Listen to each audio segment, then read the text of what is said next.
আজকের গল্প টুনটুনির ডিম চুরি।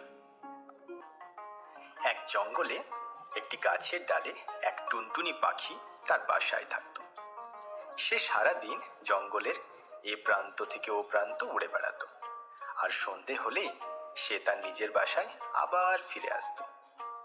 এভাবেই খুবই আনন্দের সাথে তার দিন চলছিল। একদিন এক সুন্দর সকালে টুনি তার বাসায় একটি ডিম পাড়ল, আর এরপর থেকেই সে আর এদিক ওদিক তেমন উড়ে বেড়াতো না। সারাদিন তার ডিমটাকে আগলে আগলে রাখত। শুধুমাত্র যখন তার খুব খিদে পেত তখনই যা একবার গিয়ে খেয়ে আসতো। এরকমই একদিন দুপুর বেলায় টুনির খুব খিদে পেল। আজ খুব খিদে পেয়েছে, সকাল থেকে কিচ্ছুটি খাইনি। খিদেতে পেটটা একেবারে চোঁ চোঁ করছে, কিন্তু আমার এই ডিমটাকে ছেড়ে যেতে ইচ্ছেও করছে না। এদিকে আবার খুব খিদেও পাচ্ছে। কি যে করি, যাই বরং একটু খেয়ে চলে আসবো। সোনা ডিম আমার, একটু অপেক্ষা কর, আমি এক্ষুনি খেয়ে আসছি।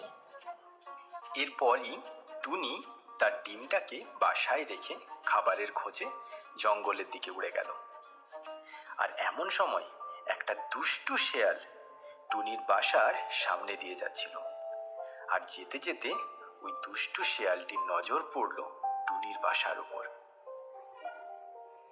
বাহ, মনে হচ্ছে ওটা একটা টুনটুনির বাসা। যাই, একটু উঁকি দিয়ে দেখে আসি বাসার ওপর কি কি আছে।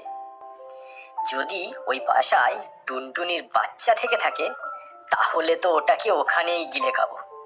আহ, ভেবেই জিভে জল চলে আসছে। যাই, দেখে আসি। এই বলেই শেয়াল গাছের ওপর চড়তে শুরু করলো।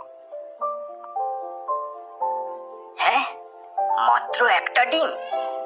এত বড় বাসায় মাত্র একটা ডিম? আজ দিনটাই খারাপ মনে হচ্ছে। যাই হোক, কিছু না পাওয়ার থেকে কিছু পাওয়া ভালো। যাই, এই ডিমটাই বরং সাথে করে বাড়িতে নিয়ে যাই। যেদিন এই ডিম ফুটে বাচ্চা বেরোবে সেদিনই বরং এটাকে খাবো। এই বলেই শেয়াল ডিমটাকে মুখে নিয়ে তার বাড়ির দিকে চলে গেল।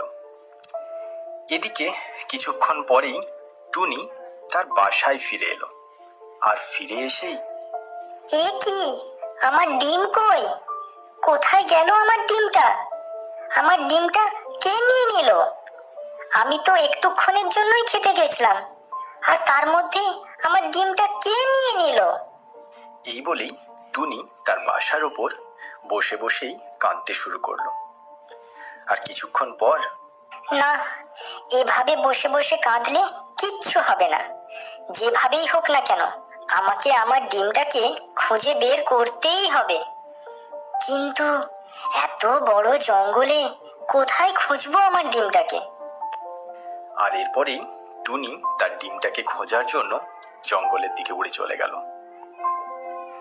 ঘন্টার পর ঘন্টা জঙ্গলের এক প্রান্ত থেকে আরেক প্রান্ত উড়তে উড়তে টুনি তার ডিমটাকে খুঁজতে লাগলো, কিন্তু কোথাও তার ডিমটাকে আর খুঁজে পেল না।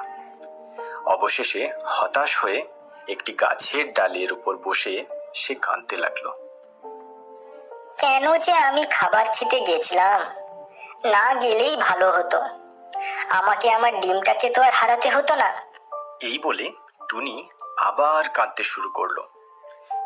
এমন সময় হঠাৎই সে দেখতে পেল দূরে একটা শেয়াল তার নিজের ঘরের সামনে ঘোরাঘুরি করছে। টুনির কেমন যেন একটু সন্দেহ হলো।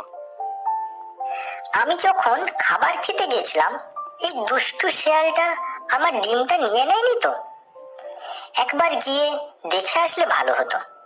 এই বলেই টুনি চুপি চুপি দুষ্টু শেয়ালটার বাড়ির সামনের একটা গাছে গিয়ে বসলো আর অপেক্ষা করতে থাকলো শেয়ালটা কতক্ষণে সেখান থেকে সরায়। কিছুক্ষণ পর শিয়ালটা সেখান থেকে সরে যেতেই টুনি সঙ্গে সঙ্গে শিয়ালের ঘরের ভিতর ঢুকে গেল। আর ভিতরে ঢুকে সে তো একেবারে অবাক। এ কি, এতগুলো ডিম? এতগুলো ডিম শিয়াল কোথা থেকে পেল? তার মানে এই শেয়ালটা কি সব পাখির বাসা থেকে ডিম চুরি করে? এই ডিমগুলোর মধ্যে কি আমারও ডিম আছে? কিন্তু এতগুলো ডিমের মধ্যে আমার ডিম কোনটা কি করে বুঝবো? এ তো মহা মুশকিলে পড়লাম। কি করি কি করি? টুনির মাথায় একটা বুদ্ধি আসলো।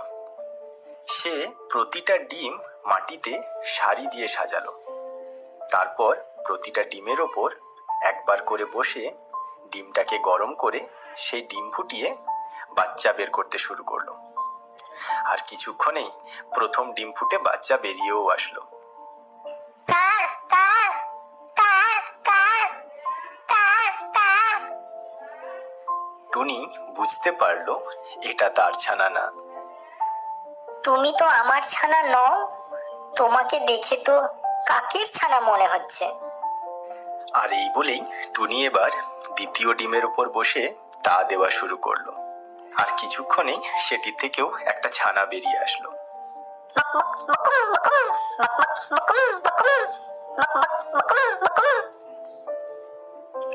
না, তুমিও আমার ছানা নও গো। তুমি তো পায়রা ছানা। টুনি এবার সময় নষ্ট না করে তৃতীয় ডিমটার উপর বসে তা দেওয়া শুরু করলো। আর কিছুক্ষণ পরে সেই ডিম ফুটেও বাচ্চা বেরিয়ে আসলো।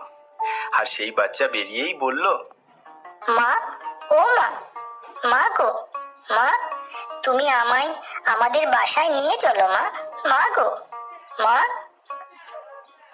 এই তো, এই তো আমার ছানা। আয় আয়, কাছে আয় আমার সোনা আমার। আমি তোকে আর কোনো দিনও একা ছেড়ে যাব না সোনা। আয়, কাছে আয়। আর তারপর সেই দুষ্টু শেয়ালটা আসার আগেই টুনি তার সকল ছানাদের সাথে নিয়ে বাসায় চলে আসলো। তারপর থেকে তারা সবাই মিলে একসাথে খুব আনন্দে দিন কাটাতে লাগলো।